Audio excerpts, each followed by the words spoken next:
Hello and welcome to Myths, Monsters, and Mayhem, a podcast where we talk about monsters, creatures, and cryptids, and the stories that lurk behind them. And as a bit of fun, we discuss the mayhem they would cause if they appeared in today's society. My name's Silver. I'm going to be the host, and my co-host is Chaotic. Say hi. Hello. Hello. uh, we're both new to this whole podcast thing. We're going to our first monster for the podcast is going to be the Tarrasque. Always fun. Yes. Uh, as a fun little thing, what do you know about the Tarrasque, Chaotic? I know I faced it in DBD and stood no chance. DBD, D&D, and faced no chance. I know that it's also super tall and for no reason at all easy to release. As Uh, far as my D&D campaign was concerned, it was easy to release. a lot of people use it in D&D, but its origins actually go back to it'd be French origins from about the 13th to 14th century. 1400. That's old. Yes. And it doesn't actually look like anything of the D&D Tarrasque. Their names are actually spelled the same besides the Tarrasque in the French lore. It only has one R instead of two. It said that the D&D creators used it as inspiration for the monster. Like you said, the D&D Tarrasque is very tall. I looked up the stats. It's about 50 foot tall and 70 foot long. Good Uh, lord. the Tarrasque of the folklore is, they say, it is greater than an ox, longer than a horse. Hmm. It's not quite as big. That's definitely a huge difference. Yeah. The and the one in the D&D also looks more Dragon Godzilla like. You Mhm. would agree? I don't know. Yeah, I think I picture like a huge, almost like the big Hydra from Godzilla. Yes. That's almost what I picture, just one head instead of three. But the one in the French, I'm going to read a little thing on medieval.eu's website they have about the Tarrasque. It says there was at that time on the banks of the River Rhone. I'm probably mispronouncing that wrong. In a certain wood between Arles and Avignon, a great dragon, half beast and half fish, greater than an ox, longer than a horse, having teeth as sharp as a sword, and horned on either side, a head like a lion, a tail as a serpent, and two wings which defended him on either side. He could not be beaten with casts of stone or with other armor, and was as strong as 12 lions or bears. This dragon lay hiding and lurking in the river, and ate those that passed by, and drowned ships. He came there by sea from Galicia, and was engendered by Leviathan, which is a serpent of the water and forest, and of a beast called Banacho. Banaco? Co? I am not good with pronunciation. That was also engendered in Galicia. Martha, at the prayer of the people, came into the wood and found him eating a man, and she cast holy water on him and showed the cross to him.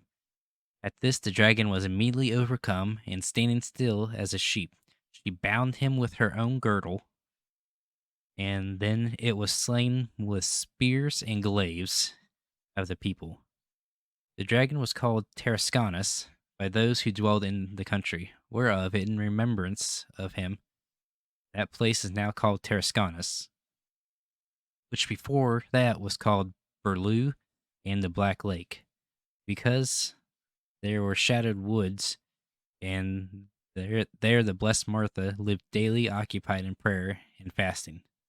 Somewhat later, she assembled and gathered together a great covenant of sisters and built a fair church to the honor of the Blessed Virgin Mary.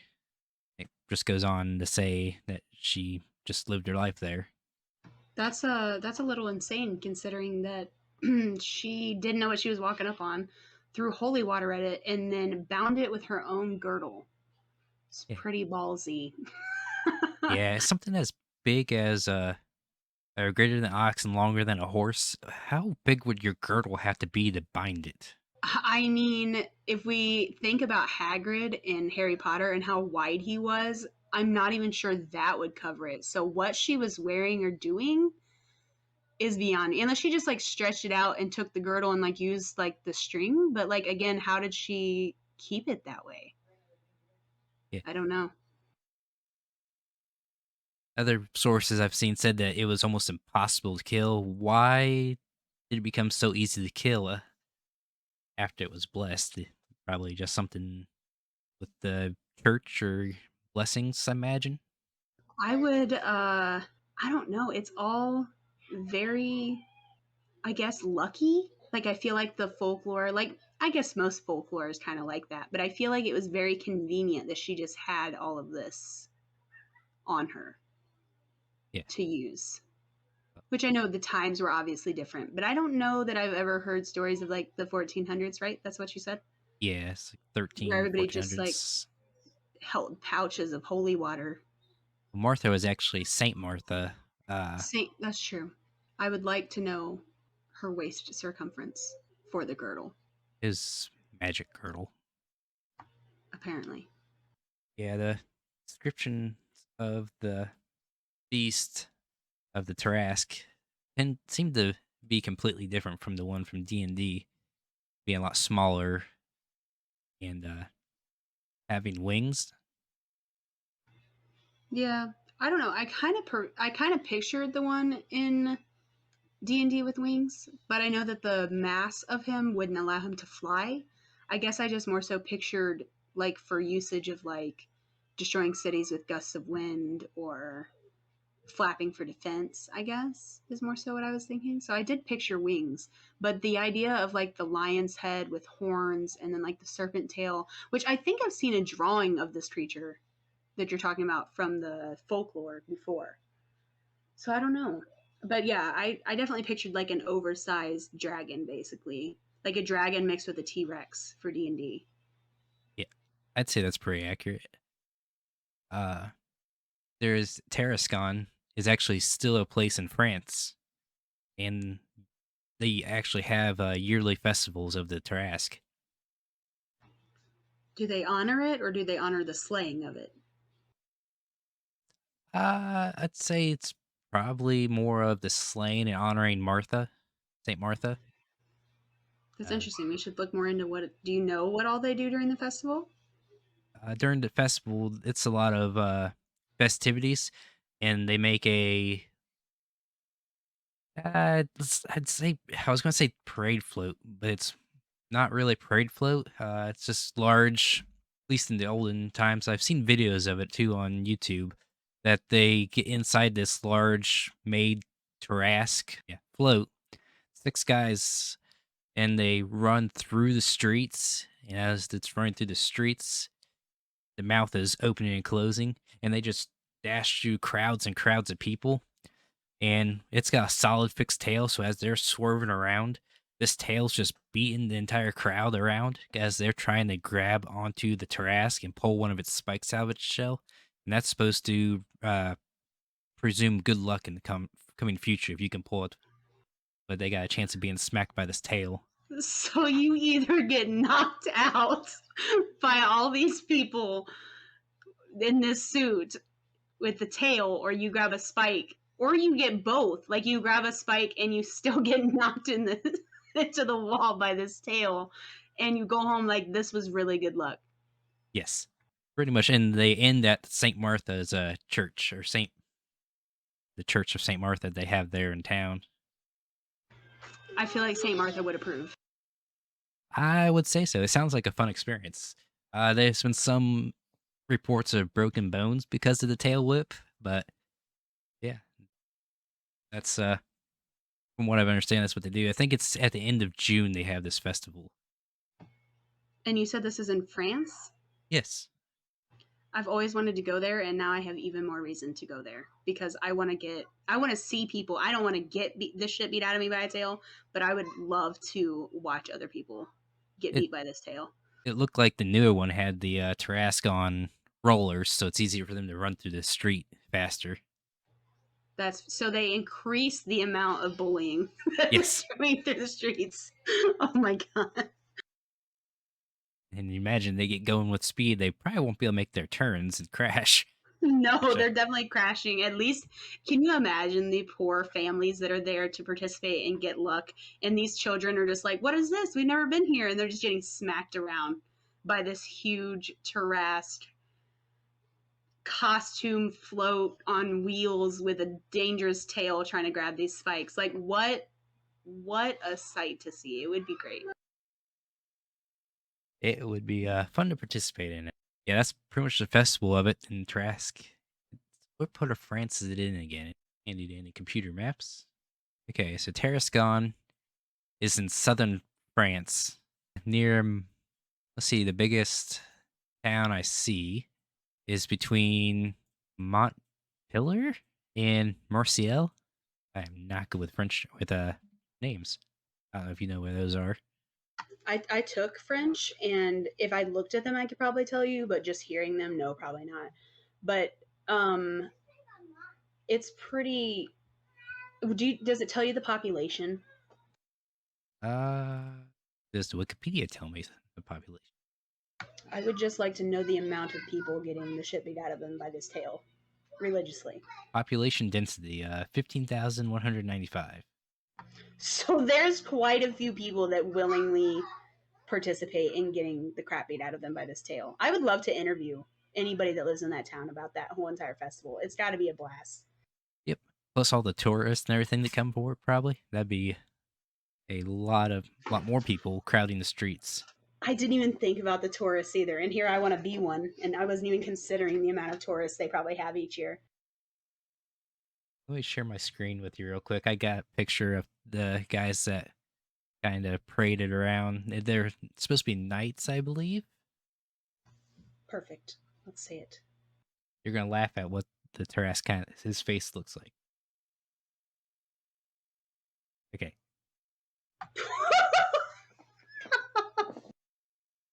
was that what you were imagining? No, but that's fantastic.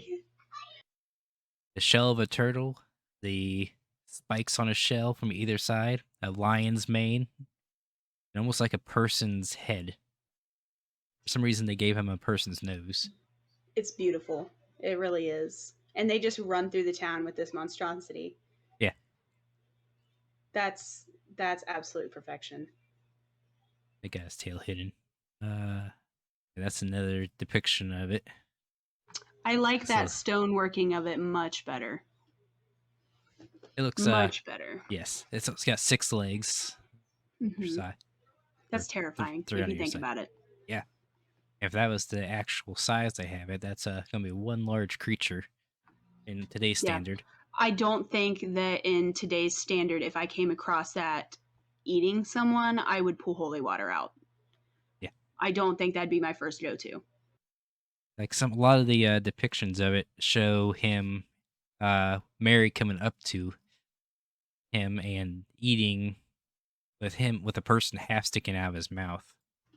Beautiful, of course. Yeah, that was the older float they have. And they just ran him, and you're trying to grab those spikes. Yeah, That's dangerous. That is so, and there's only a limited amount of spikes, and there's thousands of people. So these people are probably like fighting over these spikes. gotta get all the spikes before the good spikes before the bad ones are gone or left. The ones on the Right. very top. Getting hit by one of those spikes would have to hurt too. Like you said, like the new one with the wheels going out of control, like you'd want to move out of the way if they're about to smash into a wall with those spikes on the side. Oh yeah, because if you get pinned between a spike and that, definitely Whew, some. you'd get impaled. That would definitely hurt, unless they were like rubber or something now. I would kind of hope they'd maybe make them softer. See if I can pull up that little tidbit I seen. I'm watching intently. Okay, can you see it on your screen? Oh, yes, I can see it. Yep. Yeah. Is this the older version? I think this is the newer. Oh my god, she just got knocked out. That poor photographer and dude like ran her over with no apologies. He was just like, "You're in the way." Hit that bank and just kind of curved up on it. And she just, I mean, she literally, that head bounced off the wall. She was not even ready. They already lost control. They had just started. Yeah, that has a lot of momentum from them to be pushing around the streets. It's tradition form. Look at her. Look at her. Like, and if you back it up just a little bit more, you can see dude literally like run over her. Yeah, at least it wasn't the Tarrasque hitting her. This I don't know. yeah I feel like it hit her like kind of at first, and that's why he jumped out like to the side, and then yeah, it was just not good all around. Poor thing was getting knocked out. I think this one had the. This is also part of them. They have a bunch of statues of knights and such. Those are also terrifying. See if I can pause it on the Tarrasque. Oh my god, they're giant people. Terrifying. Truly. And they just run that thing through the streets with wheels. The poor guys running beside the spikes got to get headaches because it looked like that one dude was smacking into that spike with his forehead a couple times. Oh yeah, Yeah. Other dude's like way out, and that guy's like trying to turn it and leaning against it. It's got to not feel great. And then you got to try and grab a spike around these guys that are running. Like, I feel like it was set up for doom in the first place. yeah. I'm starting to think that the spike grabbing might be part of the older tradition, as I don't see as many people trying to rush for it. I am highly disappointed. I feel like they should have stuck with the spike grabbing. I'm sure there's probably somebody that's still drunk and tries to go and grab one. But yeah, that was a little bit of stuff about the Tarrasque and some of the myth behind it, the tradition that's still kind of going on. We are not experts or I had a saying what I was going to say, but Experts or we are we are neither professionals nor experts in the subject. 110%. None of these subjects, either now or a future podcast, are we professionals or experts in. These are just fun things to learn. Yeah. Now for a little bit of the chaos, the mayhem. Fantastic. What do you think would be like if these creatures would appear in real life at this point in society? Like if the Tarrasque actually just started walking up and sinking ships in the bays near Tarascon or anywhere in the world. All right, so now are we talking D&D Tarrasque or folklore Tarrasque? Let's go. Let's do a little bit of both. Let's start with the folklore first, just because that's where we left off talking. All right, if it was like a folklore Tarrasque kind of ordeal, I feel like it'd be very Cloverfieldy. Have you ever watched Cloverfield? I have not. Okay, so basically Cloverfield is a giant mutant sea monster that like comes up out of the sea and starts destroying things. So it's Godzilla-y without being Godzilla. And everybody is kind of recording the end of the world. So you get the movie from camera view and the terror and stuff you see on people and like the little minions that this mutant has brought up and like little infections and stuff like that or that are beginning. I feel like if it was in today's society, that's kind of what society would react with is it would be like doomsday end of the world because you could even if it was an ox like ox sized and it was trying to eat people, could you imagine how society would react to something like that? Because like we have wild animals and stuff that attempt to do so, but we know things about them. So if something like that just showed up, I feel like it would be very monster-esque survival. Everybody think it's the end of the world type society standpoint. So it'll cause chaos by just showing up and not really having to do much. People Quite are just literally. All it would have to do is eat one person and everybody would lose their mind. that's true. If you see that thing with its human-like teeth eating somebody, I think humans would try to eliminate it personally before getting too freaked out. Well, that's where my standpoint comes in on D&D Tarrasque because on D&D Tarrasque, I feel like the military would get involved immediately. Oh yeah, 70 foot tall, 50 foot long, or 50 Yeah, foot tall, seventy basically foot like long. Yeah, stomping on, you know, like a whole state or a whole city, if you just stomp on it. So like the military would eventually they would show up and just take it out or attempt to at least. Whereas I feel like with the folklore Tarrasque, it would start as like in a small town and people would think people were crazy and then it would eventually move on and they'd realize and eventually we would kill it. But I don't think it would be as fast as if the D&D Tarrasque showed up and just scared the bejesus out of everybody. So the Because like so the go ahead. folklore would be more of a like the cryptid sightings and such. Like, hey, I've seen this creature. It looked like this. It's been eating people. People be Well, and do we know how long it was around in the folklore before Saint Martha found it? a while from.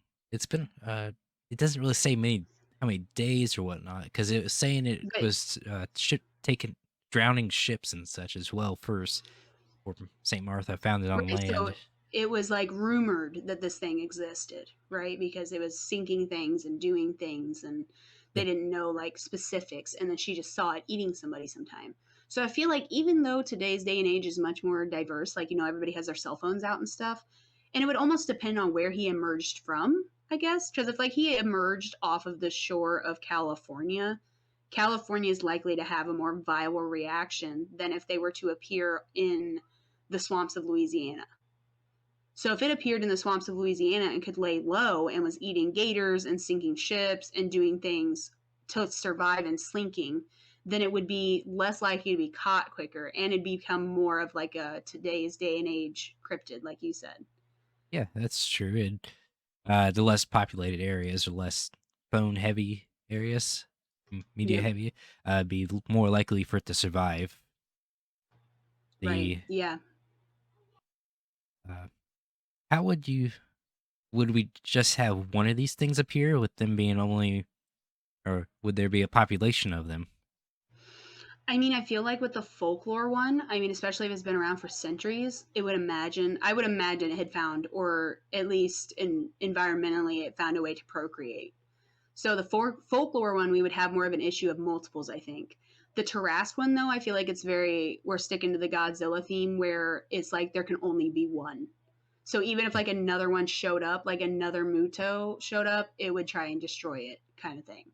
And obviously, I don't expect the Tarrasque to actually have as much brain like Godzilla does, because Godzilla knows the difference between the ones that are helping and the ones that aren't. But I just feel like if some other big monster showed up, the Tarrasque would be like, absolutely not. So I feel like there's only one. yeah. Because The even the Mutos, like in Godzilla, there was two of them, but the female was going to kill the male when she had her kids. So there's always like a bigger, badder version, I guess, that's going to kill the other ones. And I just feel like the Trask wouldn't mess with all that. Trask as in the big Trask or the Yeah, like the folklore? D&D Tarrasque. Yeah. The folklore I feel like the folklore Tarrasque was more there to survive. Mhm. Like and again, I don't think it has much brain cell matter there. I don't think it's doing it because it knows what it's doing. I think it's just very animalistic. Like I'm hungry, so It's there's more things on the beast ship that than, smell good, yeah, right? more Whereas instinct the hunter. right and the D&D Trask would just show up because it's like I'm ready to fuck shit up. Like I'm starving. I've been starving for a couple of centuries or a couple thousand years, and you guys have tons of meat right here on this state. So that's where I feel like that one would come in, as opposed to the other one that would kind of just be like, it's survived in the darkness. It's survived sinking ships and eating things here and there. And I feel like there'd be a more possibility to have more of those than there would the bigger Tarrasque, especially without us knowing. I Yeah. feel like the other guys, the folklore guys, could kind of get away with us not knowing. I think also that the in terms of maybe trying to wipe out the Tarrasque, they'd be less if they actually did, because I think it'd be more on the endangered species list. No one would be allowed to hunt it. So, And like humanity more so trying to save it and preserve it because of its old nature as opposed to trying to kill it. yeah, because there's been more than one instances uh, of cryptids becoming actual animals. The okapi is the main one I can think of. Do you know what the okapi is? Yes, I do. Okay. Yeah, it was actually first spotted, and everybody thought it was a cryptid at first, but then it became not a cryptid because they found Yeah, them. Yeah, I'd say, and again, I think it would have to do with where. I Yeah, think if it popped up on the side of California with like all the naval ships and stuff they have over there, they'd probably just take it out. But I feel like I said earlier, if it popped up like in the bay of like a Louisiana town, it would be more likely to encourage a scientist to come study it yeah. and maybe find out more about it first. The only issue there is, can it sustain itself off of only blood of humans, of like men, or can it just eat animals? Because we went down this route with Jurassic Park, and Jurassic Park definitely preferred humans. I would say it's probably well, it's born of the Leviathan, which is a definitely a meat eater, and a Bonacho, which is a scaly bison-like beast which burned everything it touched. So it's more of a bison, a meat eater, but I think it'd be omnivorous. So I think it'd probably be okay surviving not on human flesh. I think humans back in that day would probably be easier targets for it. I agree. I agree. Just because back then it wasn't, obviously like we have guns and stuff now. It's much more detrimental to get caught now. Yeah, We're much more apex predators than then. the D&D Tarrasque, like you said, there's no real arguing there. The military would probably get involved. I don't know how much effect they will have with as Yeah, hard I don't as know. they say its skin is. Yeah. We'd have to find a mage pretty quickly. Yeah, We'd have to find somebody of magical. We'd have to find a Doctor Strange or something to either put it back where it came from. but the one good thing about the Tarrasque is that once it gets its fill of destruction and eating, it goes back to sleep for a couple of decades or centuries. So we have a couple year, couple centuries to figure out how to end it or keep it sealed. That's the D&D Tarrasque. Yeah, I mean, yeah, I guess we just sacrifice, a couple handsfuls of families. We'll be fine. Um, there was something else I was going to say about the D&D Tarrasque, and I cannot recall at the moment as to what it was. Oh, it was the folklore Tarrasque actually. When you were reading the lore and stuff, when you were talking about the D&D Tarrasque, you said like it slinks back. Does the folklore Tarrasque have anything like that, or is it just always on? I couldn't find anything about its habit of sleeping, being awake, or being out and about. Like I said, there's not much in the history of it, besides just that little bit with Saint Martha that I could find. Some of the stuff was in French. I do not. That's what it was. I did, We were talking about the D&D Tarrasque going back into its hole or whatever, and I was like, we could just call Saint Martha. She's probably got holy water. yeah. Like, she just take care of it. It's fine. But the folklore Tarrasque, like it has the turtle shell and stuff. So I almost wonder if it couldn't like if it had not been stunned by the holy water, if it couldn't just like right into the shell, just like Hmm, just go into it. Because I mean, it's got the turtle shell. That's the literal purpose of the shell on the turtle is its home and protection. So I would yeah, imagine it could kind of work like that. And if it's got the tail of a serpent and a head of a lion and like 6 feet, it doesn't have normal anatomy, anyways. So it very well could just slink back into a shell. it's possible it could as protection, or maybe uh, there's been some that I've seen say that the Tarrasque is. Uh, Somebody said it was a leftover Ankylosaurus, or I think it was Mm, Ankylosaurus yep. from the that survived for that long. Or somebody found a skeleton that looked like one. Yeah, and evolution, if we stand by evolution, then they would have different legs and heads and create fur for warmth for cold, and they would have the serpent tail for other, they would eventually evolve to survive. So it wouldn't just be the the actual, for lack of a better term, dinosaur itself. It would have evolved into a different creature altogether to keep itself alive in all situations. Yeah, Yeah, I don't know. I think you're right. I think the folklore Tarrasque would be something of a marvel that scientists would want to get their hands on and keep alive and like in a habitat. But the D&D Tarrasque, there's just no argument there. They would definitely off that. or at least they'd try. Well, yeah, try with the armor skin. I just don't know. We'd have to either I don't know. Like you said, I mean, we would either take it out in time or it'd get full enough that it would just leave. So, Well, best just bet on the leave. We have to just wait for it to leave. well, I really hope it doesn't stomp this way then because I don't really know how to avoid a Tarrasque. Those things are ridiculous. That is true. With an intelligence of 3, it probably won't go for certain people. Alrighty then. That was the mayhem. But this is our first attempt at this whole podcast. I hope everybody's enjoyed it. Anything else you'd like to add, chaotically? I don't know, Silver. I mean, I could sit there and talk about D&D Tarrasque all day because they're horrifying. But now that I know that there's a folklore that revolves around a possible animal, I might have to go visit a beach soon and imagine what that would look like coming up out the water. Other than that, I can't. I Yeah. just it then the difference. That's what's neat about the monsters and stuff is there's all kinds of different versions all over the world usually of all of these.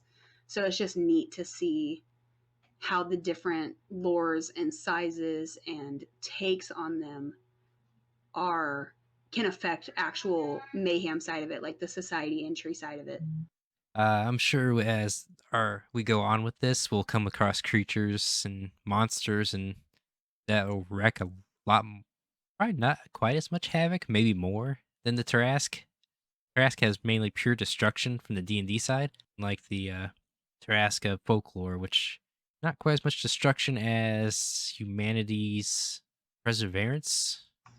The Yeah, but one, that'll be the cool part though is we have like you said these two different versions. Obviously, they had the destruction and the folklore is more like just survival. But it'll be neat to like get into some monsters that are tinier and can do more damage just by going unnoticed. Unlike the Tarrasque itself in either or side, because we would definitely recognize it if we saw it in society today and know that it's different. Whereas there may be monsters we study from this episode on that could be like crazy small or able to blend in with other human beings and stuff like that and be like a danger on their own just because they are unrecognizable. yeah, like maybe we'll get into some mimics or vampires blending in with society's objects. Oh God, mimics. Oh God. There is so many things mimics could be nowadays with as many items as people have. A mimic cell phone would be terrifying. Who would you call when your phone tries to eat you? So Right, exactly. And where's your real phone? Because that's the one you thought was real. we'll have to get into that in another episode of things that mimic, like maybe mimics and doppelgangers together. That would be fun. We're gonna have endless episodes. This is gonna go on forever. There's so many monsters. We'll figure out what we want to do. We're planning on maybe releasing the episodes every fortnight, which is, I believe, 2 weeks' time. Is that what we were thinking, Chaotic? I believe so. So it'd be like every other Thursday Yeah. Uh, or Friday, however, whenever you're releasing it. Because I don't know how long this stuff takes to edit. You're the brains. I'm just the funny. I'm not sure entirely. We'll have to see what it edits down to. Not sure what time I was aiming for lengthwise. All these episodes are probably going to be different lengths depending on the content available, but we'll try and aim for a certain time frame so that we can maybe add or subtract monsters from groups in order to give them their own kind of spotlight. Yeah, I feel like too, like when we go through, like it could be anywhere from 30 minutes to an hour or a little over an hour with the episodes, but the idea of the more popular episodes, if we have multiple monsters, like breaking them down and focusing on them individually, so we'll have like sub episodes and stuff like that. So we'll have a lot to mess with. I think it's a good idea every other Thursday because that gives you, and it may not even take you a whole week to edit, but that gives you a week of time for editing if And you need it research. between. Exactly. So I think that'll work out pretty perfect. Well, then, everybody, thank you for listening to our first podcast episode. Uh, if you do enjoy, please, not sure what you do on podcasts, you please leave a like or a review. Like, review, share. If you can do a subscribe thing, do that. Like, whatever support button there is right there, click it because you're going to want to continue to listen. So that's the best thing you can do. Promo everything. We are Experts. neither professionals nor experts of any of the subjects spoken about, but we try our damnedest to be hilarious and think about things in real terms and false terms of monsters and mayhem. And I don't know what the other M was because I'm a terrible podcast co-host, but here we are. Mo- Monsters, Myth, and Mayhem. Monsters, myth, and mayhem. Why did I forget the myth? Like, it's right there. We're talking about myths, and it still just was. It's fine. It's fine.